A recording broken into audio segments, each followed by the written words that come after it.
saloperie de burpees. Je m'en remets et je suis à vous.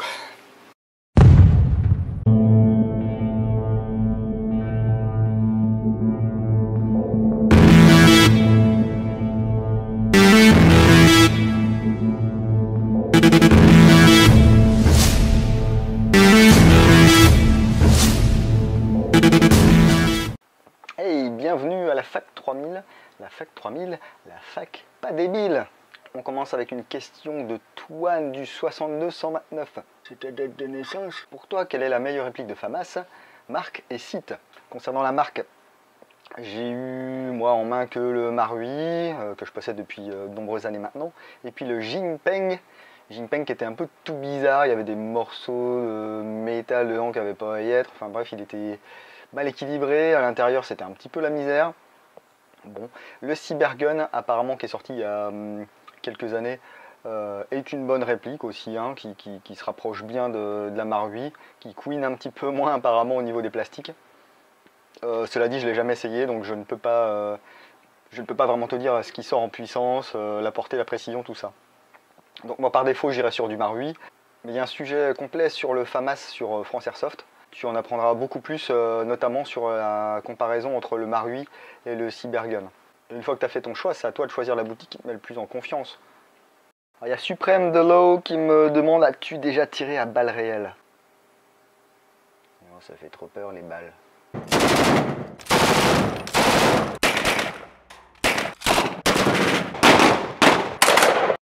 Une question de Romain Boujon qui me demande si l'airsoft devenait illégal en France, est-ce que je me tournerais vers le paintball?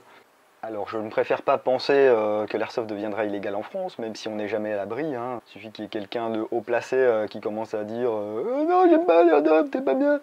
Et puis on se retrouve tout de suite avec des interdictions ou autres, hein. Mais je pense que je me tournerai pas vers le paintball, parce que ce qui m'intéresse dans l'airsoft c'est aussi l'aspect réplique. Voilà, et les lanceurs de paintball ne sont pas ce qu'il y a de plus réaliste, on va dire. Alors même si j'ai déjà fait du paintball, c'était paintball forêt, paintball style airsoft, on va dire, voilà, avec des objectifs, prise de château, des choses comme ça. Pour moi, tout ce qui est compétition, en fait, ça ne m'intéresse vraiment pas du tout, quoi. Alors Captain Jerick, anciennement Monsieur Jericho, ouais, il n'y avait plus assez de place pour toutes les lettres, alors voilà, c'est Captain Jerick maintenant, me demande d'où vient ton pseudo. Alors beaucoup de gens diront oui, Ding Chavez c'est les jeux vidéo. Eh bien non, Ding Chavez c'est pas les jeux vidéo, Ding Chavez c'est avant tout dans les romans de Tom Clancy. Et son apparition c'était dans Danger immédiat. Alors pour ceux qui ne savent pas lire, il y a le film aussi qui était sorti dans les années 90 me semble-t-il, avec Harrison Ford. Et il avait été recruté de par ses capacités un petit peu au-dessus de la moyenne pour faire des opérations anti-drogue en Colombie. Et puis, bon, ça s'est mal passé, voilà. Et là aussi apparaissait un monsieur qui s'appelait John Clark, qui l'a pris un petit peu sous son aile. Et puis, bon, bah, Domingo Chavez est entré ensuite dans la CIA. Et puis, quelques années plus tard, lorsque l'équipe Rainbow a été créée justement par John Clark, il a intégré l'équipe avec tous les personnages que vous connaissez peut-être. Comme c'est un univers, comme c'est un écrivain que j'affectionne et un univers que j'aime bien, c'est toujours très documenté, c'est toujours des choses probables, hein. Dans un de ses bouquins, il y avait bien un Boeing qui s'écrasait sur le Capitole. On a eu presque la même chose, malheureusement, il y a un peu plus de 10 ans. Dès que j'ai eu Internet et qu'on demandait des pseudos un petit peu, j'ai choisi Ding Chavez, voilà. Et puis lorsque j'ai eu la chance d'écrire pour le magazine PC Forward, j'ai pas voulu garder Ding Chavez parce que j'étais à l'époque administrateur d'un forum internet consacré au jeu Combat Mission, site qui s'appelle Appui Feu. J'avais voulu un petit peu séparer en fait Appui Feu et puis PC Forward, donc j'avais choisi le nom John Kelly, qui est le vrai nom de John Clark, voilà. Tout ça sur un pseudo, c'est long. Donc maintenant une question de Thibaut qui me demande quoi? Tu me conseilles le M700 Ares parce que c'est mon premier sniper, donc voilà. Ça tombe bien parce que moi je suis un pro en réplique de snipe Donc le M700RS, qu'est-ce que je peux t'en dire? Donc le M700RS, déjà c'est une réplique de snipe, donc attention si c'est ta première réplique, parce que déjà on va pas le conseiller, hein, on va plutôt conseiller de partir vers un AEG traditionnel, type une réplique d'assaut, un AK, une M4, un MP5, quelque chose de plus classique où tu pourras t'éclater dans tous les styles de jeu, le snipe étant vraiment particulier. Après, bon, si vraiment tu veux te faire plaisir avec cette réplique parce qu'elle est vraiment magnifique, fais-toi plaisir, mais sache que c'est une réplique d'origine qui a des performances très moyennes. On va dire passer 50 mètres, tu vas avoir du mal à toucher quelqu'un à coup sûr, et qu'il faudra que tu passes par la case upgrade, c'est-à-dire que tu changes des pièces pour avoir une meilleure régularité de tir et donc toucher ta cible. Le problème étant, c'est que Ares a fabriqué des pièces d'upgrade, le système TX notamment. Par contre, le système TX n'est adaptable que sur du Ares, et tu ne pourras adapter que ça, donc avec des performances quand même limitées, hein. Les pièces sont meilleures que les pièces d'origine, plus robustes. Par contre, voilà, tu ne pourras pas mettre du Lelax, du PDI et atteindre vraiment des performances optimum au-dessus d'un TX système de chez Ares. Donc voilà. Donc j'espère que la réponse t'aura convenu. Je peux pas être vraiment plus précis que ça parce que c'est une réplique vraiment spécifique et mes connaissances s'arrêtent là. Question suivante. Skydark Devil, Airsoft Gaming, classe. Qui me demande est-ce que tu m'aimes parce que moi je t'aime. Bah écoute, ça dépend. Si tu es blonde à forte poitrine, on peut voir. Plus sérieusement, vas-tu continuer à faire des vidéos avec d'autres youtubeurs mais différents de ceux qu'on a déjà vus? Je vais essayer de faire avec des différents parce que ceux que j'ai déjà vus en fait ils sont vraiment trop nazes. Surtout l'autre là, le petit là, avec les bras là, Kanseb. Moi, à la base, j'aime pas les gens. C'est un challenge pour moi de faire des vidéos avec quelqu'un d'autre. Bien sûr, plus on est de fous, plus on rit, hein. Si j'ai l'opportunité de faire des vidéos avec d'autres youtubeurs, ce sera bien entendu avec plaisir, ou même avec les mêmes, hein. Si Seb veut revenir, il n'y a aucun souci. Le problème que j'ai moi en ce moment, enfin depuis quelques années, c'est que je peux pas vraiment me déplacer à droite à gauche le week-end. Donc en fait c'est assez contraignant parce qu'il faut que les gens viennent à moi. Ou alors il faut que je passe sur leur chemin de manière totalement improvisée comme ça puisse faire avec Balbuzard 90. Mais j'apprécie les rencontres. Souvent on s'aperçoit qu'on partage les mêmes points de vue sur l'airsoft en général et sur les airsofters. Bien évidemment, si j'ai l'occasion, j'en referai. Quels sont tes projets pour les futures vidéos de ta chaîne? Court-métrage, review avec quelqu'un ou encore plus extraordinaire? Je t'avoue que je fais un petit peu ça au jour le jour, suivant le matos que je reçois, suivant ce qu'on me propose. Parce que là, ça prend 90% voire plus de mon temps libre. Donc je fais que ça et j'ai pas vraiment envie d'arriver à un point où ça va me dégoûter. Où je dirais, oh non, putain, il faut que je fasse encore une review, il faut que je fasse encore une vidéo. Donc je fais à mon rythme, on va dire. Quand il y a des nouveautés, j'essaye de vous mettre ça le plus rapidement possible parce que quand il y a une nouveauté, tout le monde veut l'acheter. Et moi, une chose dont j'ai horreur, c'est une marque qui va refuser de vous filer une réplique en avance de phase alors qu'ils l'ont et que les shops chinois l'ont depuis 3 mois et qui vont vous la filer 2 ou 3 semaines après la sortie, une fois que le gros rush est sorti. Parce que souvent, ça dénote une crainte quant à l'avis du reviewer. Pour ce qui est des courts-métrages, je n'ai pas les compétences pour faire un court-métrage. Par contre, j'adorerais faire partie d'un court-métrage. Les reviews avec quelqu'un, ça c'est déjà fait, hein. Récemment, j'ai fait une petite review sympathique avec Jay. Puis si j'arrive à motiver des gens de temps en temps, écoutez, si ça peut se reproduire, moi j'aime bien. Parce qu'à deux, du coup, on a 2 avis différents sur le coup, quoi. S'il y en a un qui dit de la merde, l'autre il peut lui dire, t'es en train de dire de la merde. Ou encore plus extraordinaire, eh bien écoute, je sais pas. Ensuite, il y a Dewey44 qui me demande ça te dit pas de faire du reenactment? Pas du tout en fait. Je fais déjà de l'enactment, donc non. Alors le Captain Jerry qui continue sur sa lancée et me demande étant donné que tu es spécialisé, c'est bien de mettre des guillemets parce que je suis pas vraiment spécialisé, c'est surtout quelque chose que j'aime bien quoi. Dans l'airsoft russe, je pense que ce serait intéressant que tu fasses des vidéos sur les tenues russes ou à tendance russe. Exemple Stalker. Qu'en penses-tu? J'évite de penser déjà parce que réfléchir c'est désobéir. Je ne sais pas si j'ai les compétences ni les connaissances assez poussées en tenue russe pour faire de telles vidéos. Pourquoi pas? Mais ça ne sera pas dans l'immédiat. Voilà. Alors il y a Quentin qui me demande quelle réplique conseilles-tu pour débuter? J'ai envie de dire la réplique qui te plaît. Voilà, c'est ça le plus important je pense. C'est de prendre une réplique qui te correspond. Si tu aimes le style M4, prendre une style M4. Si tu aimes le snipe, prendre le snipe. Bien que pour débuter, c'est peut-être pas trop conseillé de commencer par le snipe. Si tu aimes bien les AK, les G36, MP5, il y a tellement de choix. Il faut déjà que tu vois quelle réplique tu préfères, que la réplique soit adaptée bien entendu à l'utilisation que tu veux en faire. Donc si tu es mineur, si tu es majeur, déjà tu n'auras pas accès normalement aux mêmes répliques. Et puis surtout ton budget. Moi je conseillerais, au lieu de se précipiter sur des répliques très très cheap et vraiment pas chères, comme on peut voir parfois, et qu'on doit ouvrir parce que ça tape trop fort, parce que les engrenages sont mal calés, parce qu'il y a de la graisse de frites à l'intérieur de la gearbox. Mieux vaut économiser quelques mois, quelques semaines, puis acheter quelque chose d'un petit peu plus fiable peut-être, ou prêt à jouer en sortie de boîte. Là je sais pas si tu as vu, mais on a fait la review avec Ken Seb de la BO-LT 595 polymère. C'est une réplique qui est à environ 250 €. Bon, c'est raisonnable comme prix, et puis bah, tu la sors de sa boîte, tu vas jouer quoi. Faut juste acheter quelques chargeurs, une batterie, bon, et des billes bien sûr, mais bon, on peut pas faire de l'airsoft avec 50 €. Ça, il faut arrêter. Mais mes camarades Max et Jay avaient fait une vidéo complète là-dessus, sur quelle réplique pour débuter, quel budget pour débuter. Et je t'invite à cliquer là sur la petite vignette vidéo pour aller voir un petit peu ce qu'ils racontent ces deux zigouigouis. Alors il y a Team GIA68, ça c'est un petit peu hop là, qui me dit: penses-tu faire des loadouts de tes différentes tenues?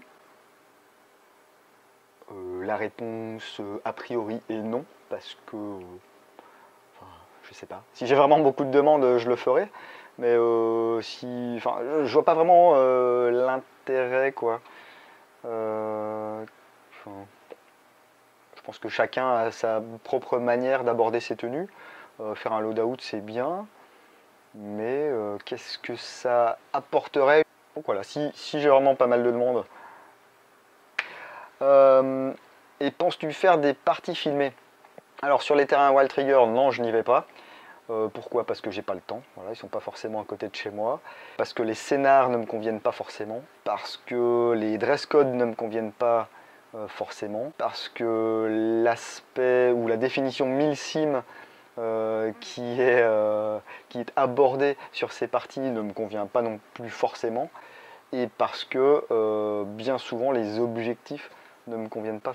Et puis aussi bien souvent, sur les vidéos que je vois, les terrains ne me conviennent pas non plus forcément. J'ai eu la chance d'aller jouer en partie privée avec la MSK sur le terrain des Hostels, qui se trouve au sud-ouest de Paris. C'était une très bonne journée.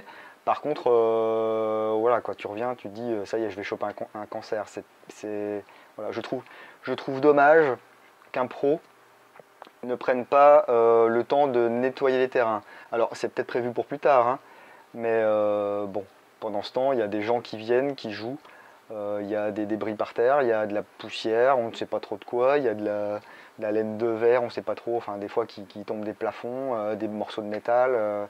Donc c'est des terrains qui sont bien souvent super, c'est le rêve de jouer là-dessus, mais je trouve qu'il manque parfois un petit peu de nettoyage et de rigueur au niveau de la sécurité des terrains. Si l'occasion de refaire une partie privée avec des copains et puis sur un terrain pas trop loin, j'irai bien entendu avec plaisir si j'ai le temps.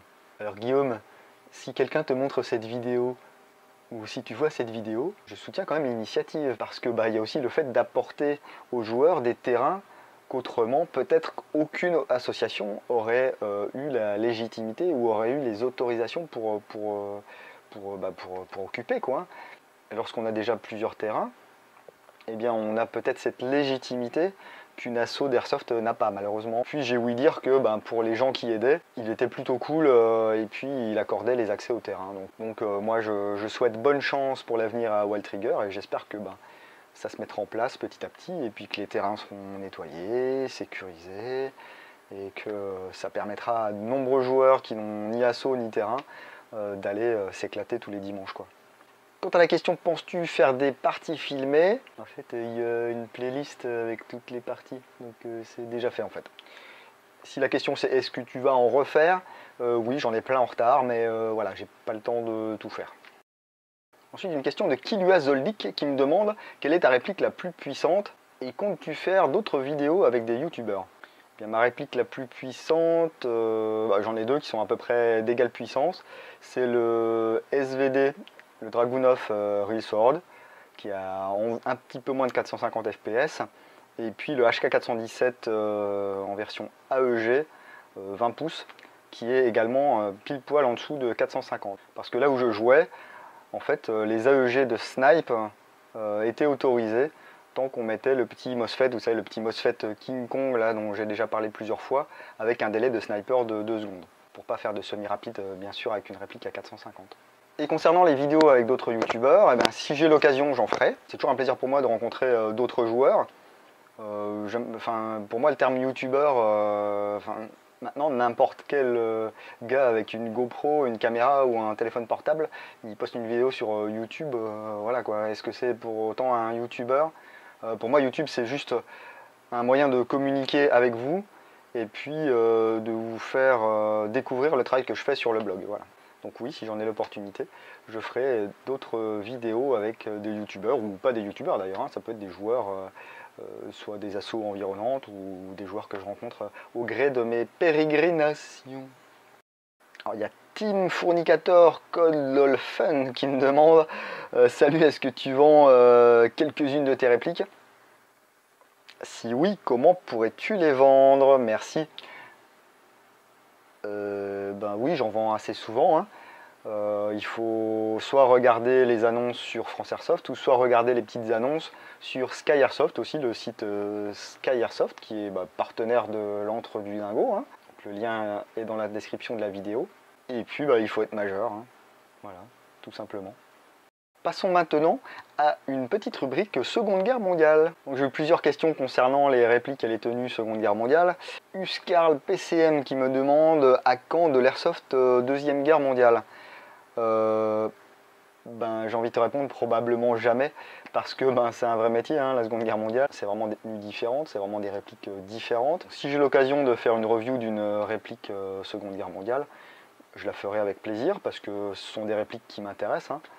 Mais disons que je ne compte pas me spécialiser là-dedans comme ont pu le faire certains. Le francophone le plus connu est sans doute Neo035, voilà, vous pouvez cliquer là sur sa chaîne et vous trouverez plein de vidéos super intéressantes sur les répliques Deuxième Guerre mondiale. Et puis comme il connaît bien son affaire, en plus ça permet d'avoir vraiment l'historique et puis de savoir ce qui va ou ce qui ne va pas de manière vraiment historique sur une réplique de Seconde Guerre mondiale. Quelque chose que moi je ne saurais pas forcément faire. Parce que même si c'est une période qui m'intéresse, moi je suis surtout axé sur les chars. Donc voilà. Ensuite il y a Pierre-Olivier qui me demande as-tu des nouvelles des répliques Seconde Guerre mondiale? Je vous avoue que je ne suis pas vraiment à l'actualité, hein, j'ai pas le temps de tout faire. Les dernières répliques sympas que j'avais pu voir, c'était du King Arms à Liwa au mois de mars. Il y avait des répliques GBBR et puis des choses comme ça. Si je retrouve des photos, je vous les mettrai ici. Ça avait l'air prometteur.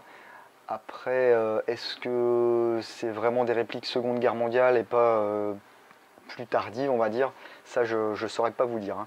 Donc Pierre ajoute, puisqu'il y a de fortes chances que ce soit Cybergun qui assure la distribution des King Arms M1 et M1A1, pourras-tu en faire la review? Pierre-Olivier, ce serait effectivement un plaisir pour moi. Enfin, je contacte justement Cybergun pour savoir si effectivement j'ai le droit de demander à tester une réplique en particulier, ou si c'est vraiment eux qui estiment que tiens, telle nouveauté ou telle nouveauté mérite de faire partie du partenariat qui est en cours. Mais effectivement, ce serait vraiment un plaisir pour moi de découvrir ces répliques et de vous faire découvrir ces répliques. Oui. Enfin, on termine sur l'interlude Seconde Guerre mondiale avec une question de Grégoire qui me demande, qui me dit d'abord bravo pour ton super boulot. Eh bien merci à toi Grégoire, je fais ce que je peux avec mes maigres moyens. Ma question c'est, est-ce que tu comptes faire de l'airsoft Seconde Guerre mondiale, et si oui, quel type d'équipement choisirais-tu? Pays, réplique, etc. Merci. J'ai déjà apporté des éléments de réponse précédemment. C'est pas prévu que je fasse de la Seconde Guerre mondiale, parce que c'est un budget, parce que je me connais. Quand je tombe dans un truc, j'essaie de m'investir le plus possible. Et puis voilà, la tenue que j'aurai en vue ne sera pas forcément aimée par tout le monde, parce que je m'orienterai plus sur le para-allemand. Pour moi, faire une tenue Seconde Guerre mondiale, c'est pas juste mettre un casque, un vieux treillis et puis avoir une réplique de Thompson, hein. C'est vraiment, on parlait de Neo tout à l'heure, voilà, c'est plus cette démarche d'une part airsoft, mais surtout beaucoup reconstitution et puis passion. Donc à la limite, je préférerais ne rien faire plutôt que de faire une tenue qui serait pas cohérente, on va dire. J'aimerais bien tripoter un petit peu une réplique de MP40, la réplique du STG44. Enfin, voilà. Moi, j'aime toutes les répliques. Donc, plus je peux en tripoter puis en apprendre sur tout type de réplique, hein, et bah, plus je suis content, que ce soit Seconde Guerre mondiale ou quelque chose d'un petit peu plus moderne. Alors, il y a Airsoft Games. Airsoft. Hey mec, t'as pas oublié un S par hasard quoi? C'est pas Airsoft Games? Je sais pas où c'était pris déjà. Donc Airsoft Games, oh je te charrie, c'est bon. Paf, un abonné en moins, merde. Qui me dit, c'est quoi ta réplique favorite? Alors ma réplique favorite... j'aime toutes mes répliques. En fait, toutes les répliques qui sont accrochées au mur, pas derrière moi aujourd'hui, mais toutes mes répliques qui sont accrochées au mur habituellement, bah, je les aime toutes. Et c'est un déchirement à chaque fois que je dois me résoudre à en vendre une. Hein. Celles qui sont là à demeure, que vous voyez à chaque vidéo, celles-là, il y a peu de chances que je m'en sépare un jour parce que j'ai essayé de toutes les personnaliser. Alors, bon, j'avoue que récemment, j'étais surexcité quand j'ai reçu le Breacher parce que déjà le modèle M870 Marui Tactical faisait des ravages en partie. Mais quand j'ai utilisé le Breacher en partie, c'était du bonheur. C'est petit, c'est maniable, ça tire loin, ça tire vite. Un petit boulot sur l'autonomie, mais bon, je tire pas tant que ça. Et puis, pour moi, ce serait la réplique CQB parfaite, quoi. Maintenant, Antoine me demande... il est rigolo. Je me devais de te poser 2 questions en une. Que penses-tu du système Polarstar et quelle est selon toi la meilleure marque d'AK en Airsoft? Merci à toi. Merci à toi pour ta question déjà et ta participation à cette fac. Puis si je veux, je regarde l'écran au lieu de regarder l'objectif d'abord. Alors, meilleure marque pour moi d'AK en Airsoft, encore aujourd'hui, c'est VFC. Après, c'est personnel, ça ne veut pas dire que c'est la meilleure marque d'AK en Airsoft. Des mecs qui vont dire « Putain, moi j'ai acheté une L, c'est le top, c'est de la bombe, mec !» D'autres qui vont dire que LCT c'est le top du top et puis qu'ils achètent rien d'autre. Chacun voit midi à sa porte. Moi, au niveau esthétique et au niveau réalisme des répliques, je suis 100% VFC pour l'instant. Même si l'AK que j'utilise quasiment le plus sur le terrain, c'est une AK sur base LCT, hein, l'AK GBBR GHK. Et qu'est-ce que je pense du système Polarstar? J'avais déjà répondu un petit peu à la fac 2000. Donc si tu l'as regardé, tu auras des éléments de réponse. Ça c'est compliqué de répondre. Moi je pense que c'est une mode. C'est une façon pour les joueurs de tirer plus loin, de tirer plus vite, avec plus de réactivité. Donc pour moi c'est une façon d'essayer de supplanter le joueur adverse grâce à son matériel. Au détriment du mouvement, au détriment de la tactique. Mais attention, il ne faut pas mettre tous les joueurs dans le même panier. Bon, moi ce que j'aime pas, c'est voir une vidéo où les mecs font limite du double tap, tac tac tac tac tac, et puis après ouais mais je suis en polar. Non, moi ça me gonfle. Du semi, c'est du semi quoi. C'est pas du semi à 15 millisecondes.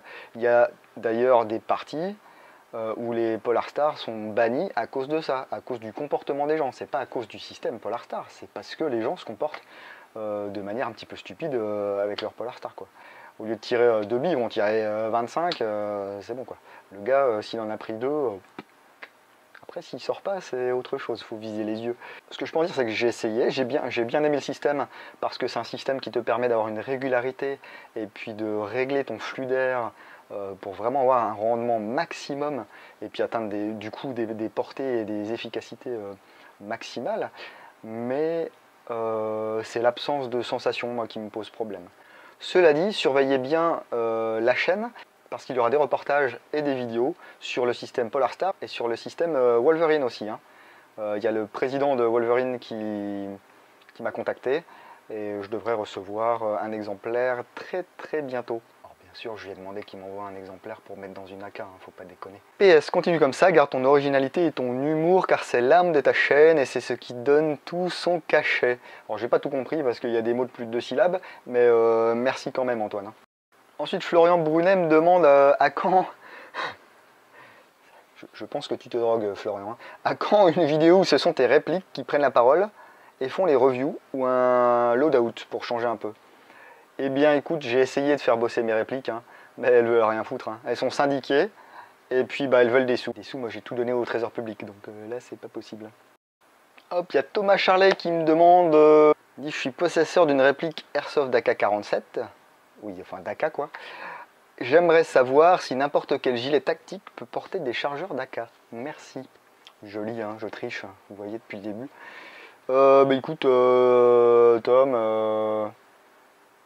j'ai envie de dire, tant que les charges rentrent dans les poches, eh bien, tu es bon pour acheter n'importe quel type de gilet. Si tu veux privilégier les gilets russes, ça te coûtera parfois relativement cher. Hein. C'est de l'ordre entre 80 et 100 € et plus hein, pour un gilet russe. Donc tu peux par exemple mettre des poches AK sur un Siras, hein, ça c'est faisable. Hein. Tu checks sur les boutiques et puis souvent c'est précisé quel type de chargeur tu peux mettre. Ah oui, j'oubliais, j'adore tes vidéos. Merci Tom, ça fait toujours plaisir des encouragements et puis ben, j'en profite pour dire merci à tous ceux qui m'encouragent chaque jour. Ça me donne envie un petit peu de continuer et puis j'aimerais aussi que les gens qui n'aiment pas disent pourquoi ils n'aiment pas parce qu'il y a toujours les petits pouces vers le bas, ça c'est pas très grave, vous pouvez mettre des pouces vers le bas, hein. Moi ça me dérange pas du tout, simplement dans une démarche qualitative, dans une démarche qualitative, moi ça me permet d'essayer de m'améliorer. C'est sûr si j'ai deux types qui n'aiment pas et qui disent oui moi j'aime pas trop parce que t'as de la barbe, je vais pas m'araser pour vous les gars. Une question de Steve Magaret maintenant qui m'encourage déjà, merci. Félicitations l'ami, les fruits du travail commencent à mûrir.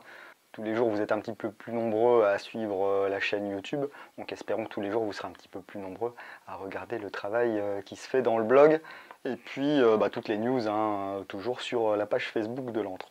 Pour toi, quelle tenue russe est le plus abordable? Et tu as une réplique en vue en ce moment. Alors la réplique en vue en ce moment, oui, mais a priori elle n'est pas encore sortie. Hein. Ce serait, je crois que j'ai déjà répondu à cette question, la M4 GBBR Marui. Voilà. Je suis un petit peu pressé de voir ce que peut faire Marui en GBBR. Concernant la tenue russe la plus abordable, voilà, c'est ça, hein, la KZS. Alors c'est une surtenue, donc vaut mieux avoir quelque chose en dessous, mais tu peux jouer en jean et puis en t-shirt ou ce que tu veux. C'est une tenue qui est faite en fibre. Hein. Voilà. Alors quand tu arrives avec ça sur le terrain, les mecs se foutent de ta gueule et disent ah tiens encore Ding dans son sac poubelle et puis ensuite en forêt ils te marchent sur la gueule, ils ne te voient pas. C'est une tenue qui a été utilisée dans les années 80 par les forces soviétiques bien entendu en Afghanistan. Au moment où j'ai acheté cette tenue, il fallait compter à peu près entre 35 et 45 € frais de port inclus. La spécificité de cette tenue, c'est comme c'est une surtenue, et bien les branches, les ronces, tout va s'accrocher dessus et voilà ce que ça fait au fur et à mesure du temps.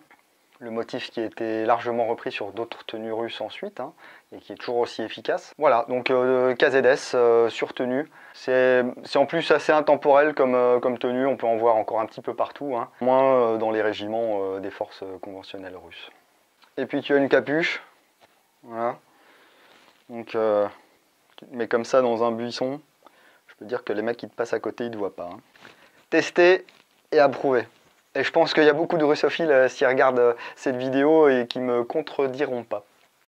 Et puis The Bunker me demande, comptes-tu faire des concours ou des rencontres abonnées? Des rencontres abonnées, non, c'est pas spécialement prévu. Enfin, parfois j'en rencontre lors des parties. Mais faire une rencontre en tant que telle, enfin, je vois pas quel serait spécialement l'intérêt. Manger une saucisse peut-être. Et puis des concours, il y a très longtemps j'avais organisé une tombola, il y avait un XDM WE à gagner, où j'ai 5 personnes qui ont participé. J'avais 300 abonnés à l'époque, donc ceci explique peut-être cela. Mais je voulais faire participer un petit peu les gens à la vie de l'antre. Hein. Pour 5 € ils pouvaient acheter un billet, et il fallait que je vende 20 billets pour pouvoir rembourser le prix de la réplique, quoi. Et ça n'a pas marché. Les gens ne veulent rien donner. Hein. Il y a tellement de choses gratuites maintenant que pourquoi on irait filer ne serait-ce que 10 centimes à quelqu'un, quoi. Mais des concours, je compte en faire peut-être. C'est assez délicat un concours parce que si tu fais gagner une réplique par exemple, il faut t'assurer que le gagnant ne soit pas un mineur. Il n'est pas question pour moi de distribuer une réplique de 0,08 joules ou plus à un mineur. Hein. Donc ça veut dire que ça exclut une partie des abonnés, même si ça représente 10-12% hein, des abonnés, là, du moins sur la chaîne. Mais si je fais gagner une réplique par exemple, bah, ça sera pas pour un mineur. Hein. Si c'est un mineur qui gagne, eh ben, il gagnera je sais pas, un jeu PC ou quelque chose comme ça, mais il gagnera certainement pas une réplique. Si c'est des accessoires, ou si c'est une réplique mini, pourquoi pas, hein, que ce soit les Guindan Marui là, ou j'ai peut-être un petit truc aussi qui peut passer, et bien ça, effectivement, mineurs et majeurs seront bien entendu invités à jouer. Alors les concours, j'ai des petites idées, concours photo, concours pour me dessiner un nouvel avatar, ou une bannière, ou quelque chose comme ça, ou me faire une nouvelle intro, je ne sais pas, ça peut être sympa aussi. Moi je suis nul hein, en édition, donc je prends ce qui existe et puis je l'adapte pour moi. Donc voilà, pour ta réponse. Super longue, une question super courte. Une question maintenant de Makizo9 qui me demande, je voulais savoir, étant donné que tu l'as un peu teasé, où en était le HK417 GBBR Humarex, et également d'en savoir à quel assaut tu joues, ou etc. Merci et bon courage pour la suite. Merci à toi, Makizo9 déjà. Jusqu'à présent, j'étais inscrit dans une asso qui s'appelait l'AOC 18, Airsoft Offshare 18. Alors, je vous laisse un petit peu réfléchir où est-ce que ça pourrait être. Et puis cette année, je me suis dit, vu que j'ai de plus en plus de mal à me déplacer loin, que j'allais faire cette année en freelance. Alors sachant qu'au bout de 6 parties à l'AOC par exemple, ça te paye la cotise de l'année, je serai cotisant à AOC quoi qu'il arrive. Hein. Et puis il m'arrive aussi d'aller jouer à l'AFT 36, l'Airsoft Family Team 36, qui est une jeune équipe bien sympathique. En plus ils ont un super terrain. Bon, ça me fait un petit peu plus de route, donc j'y vais vraiment pas souvent, et puis c'est suivant les invitations, tout ça.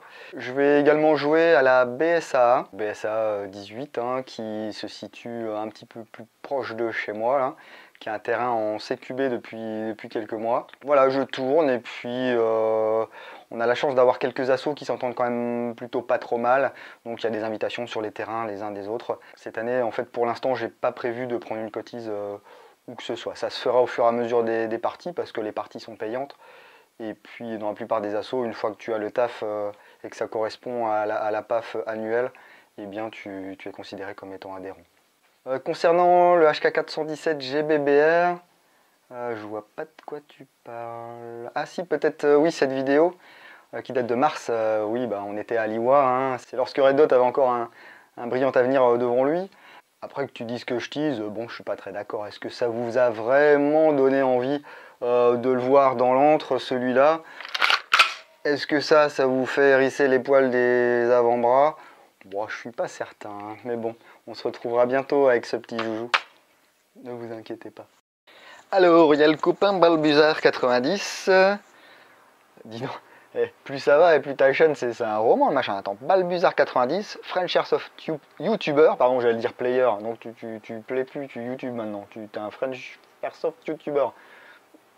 Balbu, non. Team S-Airsoft.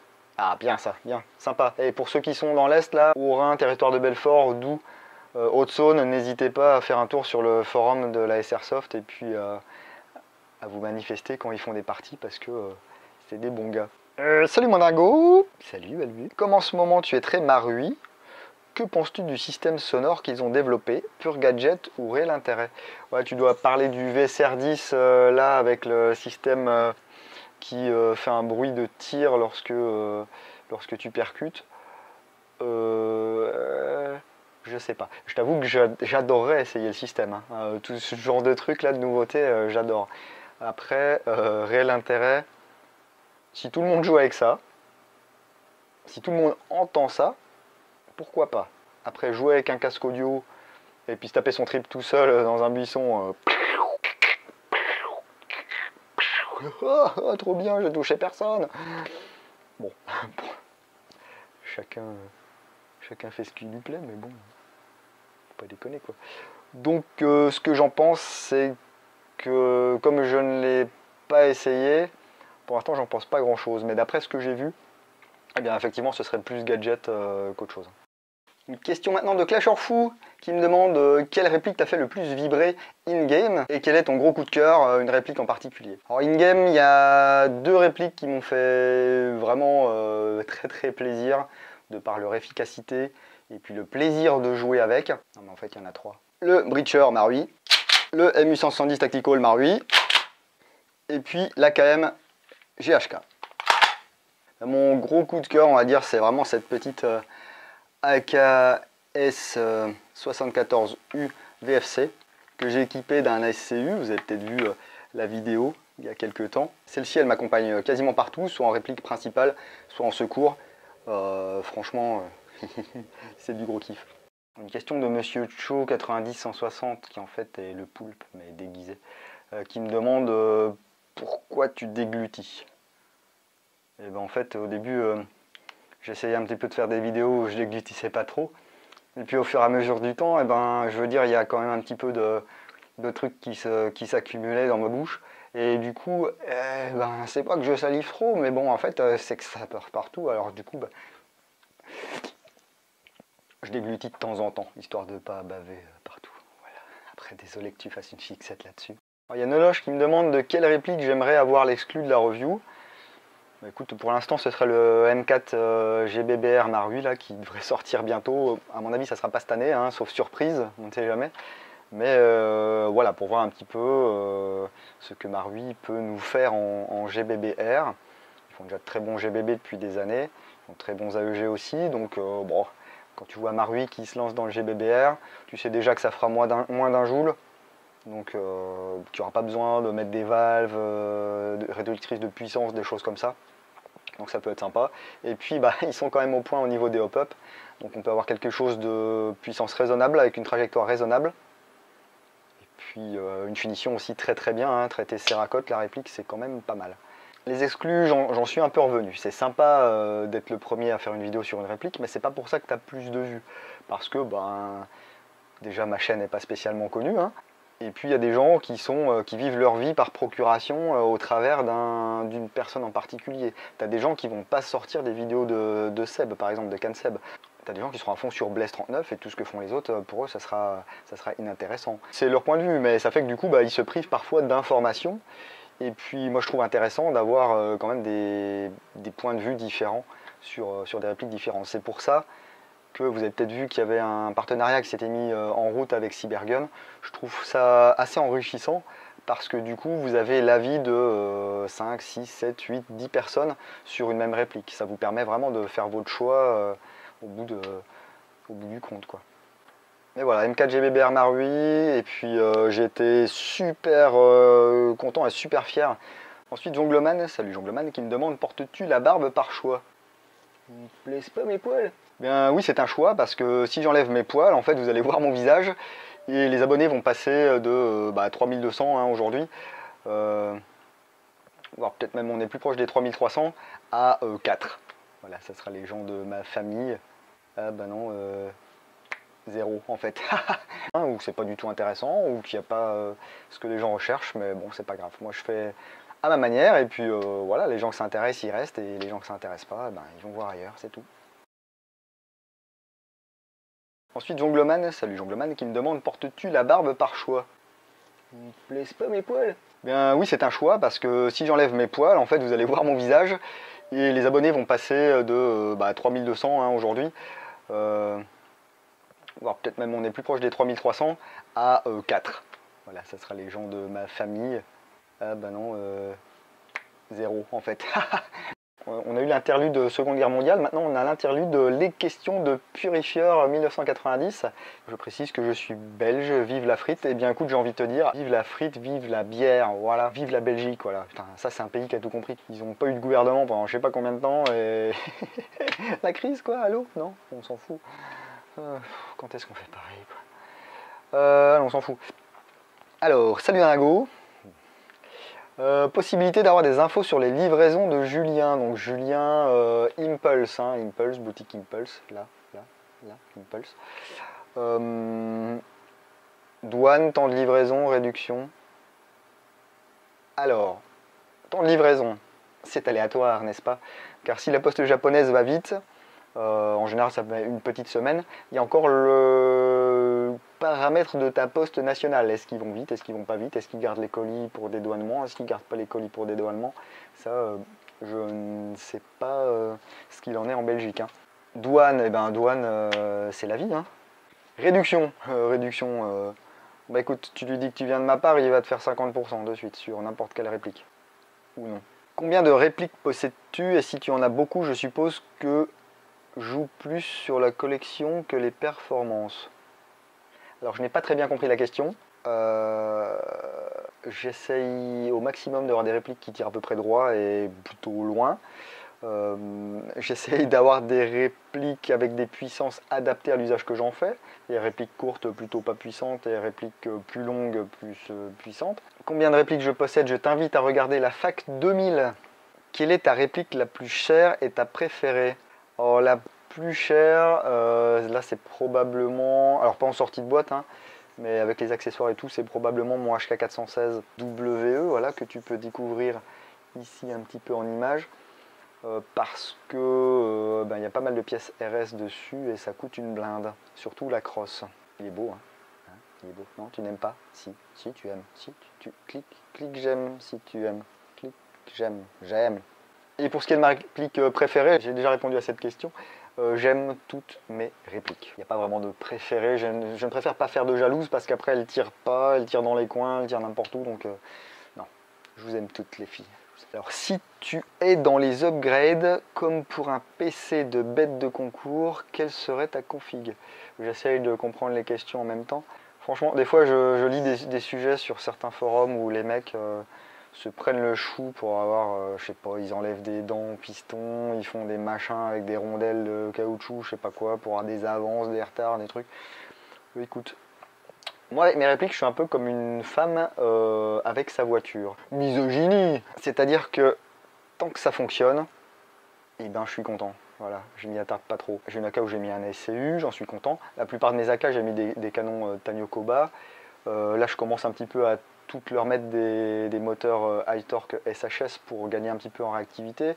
J'ai recablé toutes les connectiques en DIN. Mais pour ce qui est des internes, en fait, la plupart sont d'origine. Et puis quand il y a un truc qui pète, je remplace par autre chose. Voilà, tout simplement. Je pense que mon PC est plus tuné que ne sont toutes mes répliques. Ensuite, penses-tu faire des vidéos de parties? Alors pareil que pour les autres, check les playlists et puis tu verras, il y a un bel onglet Airsoft Game ou partie ou je sais plus ce que j'ai mis. Pourquoi j'aurais mis de l'anglais? Pour que ce soit universellement compréhensible? Ouais, peut-être. Donc tu cliques et tu as des parties. Et puis voilà, comme j'en ai pas mal en retard, il y en aura d'autres plus tard. Mais pour l'instant, je me concentre sur le retard que j'ai sur les répliques. Et pour les parties, on verra plus tard. Et enfin, quel matériel utilises-tu pour tes films et le montage? Alors le matos pour les films, en partie j'ai une GoPro Hero 2 qui commence à donner des gros signes de faiblesse. D'ailleurs j'ai paumé le capot de batterie, enfin c'est une misère cette caméra, mais bon ça filme pour l'instant. Ensuite, pour les vidéos comme celle-ci, alors qu'est-ce que c'est? Je crois que c'est un JVC, ouais c'est un caméscope JVC. Avec un petit disque dur de 80 Go dedans et qui me permet d'avoir une bonne autonomie et puis une image qui n'est pas trop dégueulasse. Voilà. Et j'ai ajouté à ça un micro cravate pas très cher, le moins cher que j'ai trouvé parce qu'un micro cravate professionnel c'est plusieurs centaines d'euros. Celui-ci je l'ai payé à peu près 120 $. Et j'utilise aussi mon appareil photo parfois pour filmer.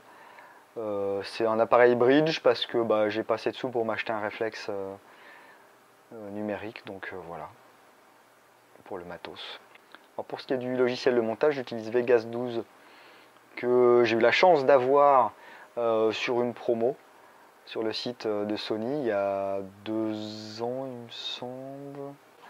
À l'époque il était à 250 €, donc par rapport au prix d'origine c'est quand même vachement moins cher. Alors je sais que certains commenteront ici, oui, quoi, 250 € alors que tu peux le craquer, machin, tout ça. J'estime que quand on se sert d'un logiciel de manière récurrente et de manière courante, eh bien on peut bien faire l'effort de donner de l'argent aux développeurs du programme. Après je suis conscient qu'on ne peut pas dépenser plusieurs centaines d'euros dans un logiciel de montage, mais il en existe des moins chers.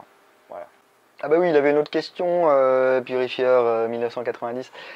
J'ai une autre question. Penses-tu faire des reviews de Specna Arms? Alors je sais pas si ça se prononce Specna ou Sresna, je sais pas, ou Sresno.